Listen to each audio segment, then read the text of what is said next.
গত 25শে মে রাধানগর বাসস্ট্যান্ডের ভেতর রাধানগর স্ট্যান্ডের সোসাইটি অপারেটর অসীম কুমার দাসের হাতে আক্রান্ত হয় রাজীব চক্রবর্তী নামে এক বাস চালক সেদিন রাতের বেলা বাসস্ট্যান্ডে ঘুমানোর কারণে তাকে মারধর করা হয়েছিল। এ ঘটনার খবর পরের দিন সকাল থেকে অন্যান্য গাড়ি চালকরা মুখ্যমন্ত্রীর বাড়ি ঘেরাও, দিনভর রাধানগর বাসস্ট্যান্ড থেকে যাত্রী পরিষেবা বন্ধ রাখা, পথ অবরোধ সহ বিভিন্ন ঘটনা সংঘটিত করেছে। দাবি তুলেছিল রাধানগর বাসস্ট্যান্ডের টেন্ডারপ্রাপ্ত অসীম কুমার দাসকে গ্রেপ্তার করে রাধানগর বাসস্ট্যান্ডের দায়িত্ব থেকে সরিয়ে দেওয়ার। তারপর বিষয়টি নিয়ে বহু জল খোলা হয় এবং পরিবহন মন্ত্রী সুশান্ত চৌধুরীর নজরে আসে। তখন মন্ত্রী এ বিষয়ে অবগত হতে বৈঠক ডাকেন 27 মে। বৈঠকে উপস্থিত ছিলেন পরিবহন দপ্তরের কমিশনার উত্তম মণ্ডল, অতিরিক্ত সচিব সুব্রত চৌধুরী সহ অনেকে। এ ধরনের অপ্রত্যাশিত ঘটনা নিয়ে দুঃখ প্রকাশ করেন মন্ত্রী। আগরতলা শহরের মধ্যে অন্যতম বাসস্ট্যান্ড হল রাধানগর বাসস্ট্যান্ড। এই বাসস্ট্যান্ডের মধ্যে এতটা মত বিরোধ ঘটে গেছে যার যুক্তি জানতে চান মন্ত্রী, কারণ এর কোনো জবাব দিতে পারেনি পরিবহন দপ্তরের কমিশনার এবং অতিরিক্ত সচিব সহ রাধানগর বাসস্ট্যান্ডের দায়িত্বপ্রাপ্তরা। পরবর্তী সময় রাধানগর বাসস্ট্যান্ডের শান্তির পরিবেশ ফিরিয়ে আনতে মন্ত্রী রক্তদান শিবির করার জন্য আহ্বান করেছিলেন। তারপর 14 জুন বিশ্ব রক্তদান দিবস উপলক্ষে এক রক্তদান শিবিরের আয়োজন করা হয়। শুক্রবার এদিন রাধানগর মোটর স্ট্যান্ড ডেভেলপমেন্ট সোসাইটির উদ্যোগে এই রক্তদান শিবিরের আয়োজন করা হয়। আয়োজিত শিবিরে উদ্বোধন করে বক্তব্য রাখতে গিয়ে মন্ত্রী সুশান্ত চৌধুরী রাধানগর বাসস্ট্যান্ডের ভেতরে পরিবেশ নিয়ে উদ্বেগ প্রকাশ করেন। মন্ত্রী বলেন, আগামী দিন রাধানগর বাসস্ট্যান্ডের পরিবেশ যাতে সুন্দর থাকে, তার জন্য যাতে কোনো ঝামেলা সংঘটিত না হয়।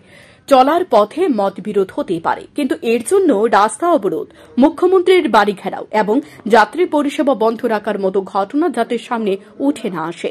গত কয়েকদিন আগে যে ঘটনাটি রাধানগর বাসস্ট্যান্ডে সংঘটিত হয়েছে সেটা অত্যন্ত দুঃখজনক। তিনি বলেন, ভুল পথে যদি শ্রমিকরা পরিচালিত হয় তাহলে প্রশাসনও ভুল পথে পরিচালিত হবে, এত রাজ্যের উন্নয়ন হবে না।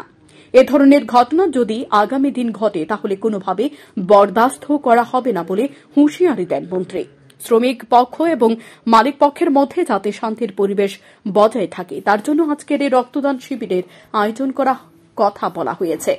মন্ত্রী আরও বলেন, মাঝে মধ্যে অভিযোগ আসে রাধানগর বাসস্ট্যান্ডে নেশা বিক্রি ও গ্রহণের মতো ঘটনা সংঘটিত হচ্ছে।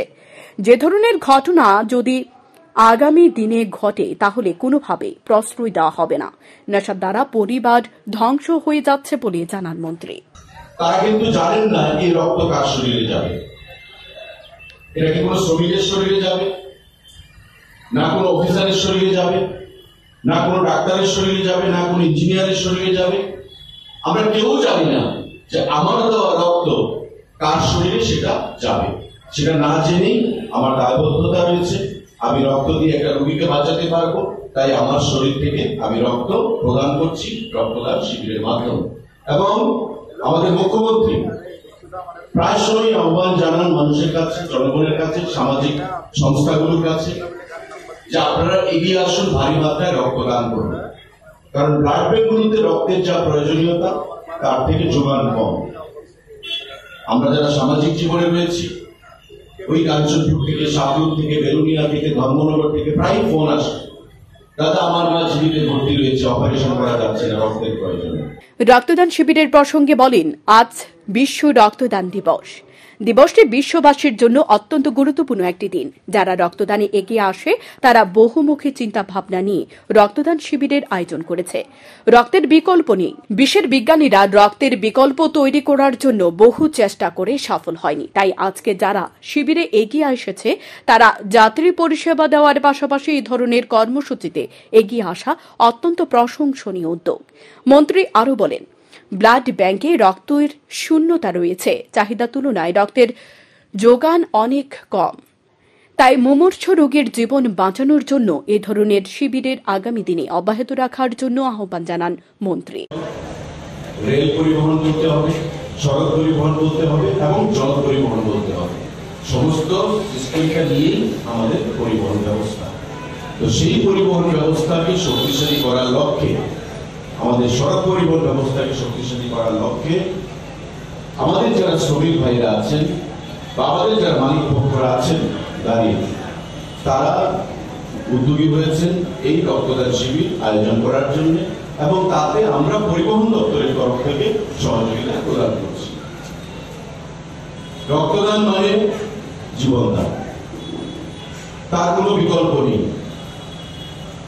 আপনার থেকে আমার থেকে আপনার, এইভাবেই আমাদের বাঁচতে হবে, অন্যকে বাঁচাতে হবে, সমাজকে সুন্দর করতে হবে এবং সমাজের প্রতি আমার যে দায়বদ্ধতা সেই জিনিসটাকে আমরা সুনিশ্চিত করতে হবে। আয়োজিত শিবিরে এদিন এছাড়া উপস্থিত ছিলেন টিআরটিসি চেয়ারম্যান বলাই গোস্বামী, ট্রাফিক দপ্তরের পশ্চিম জেলার এসপি মানিক দাস সহ অন্যান্যরা। পরবর্তী সময়ে মন্ত্রী অন্যান্য অতিথিদের সঙ্গে নিয়ে রক্তদান শিবির পরিদর্শন করে রক্তদাতাদের উৎসাহিত করেন। Bureau report, Sandhan TV.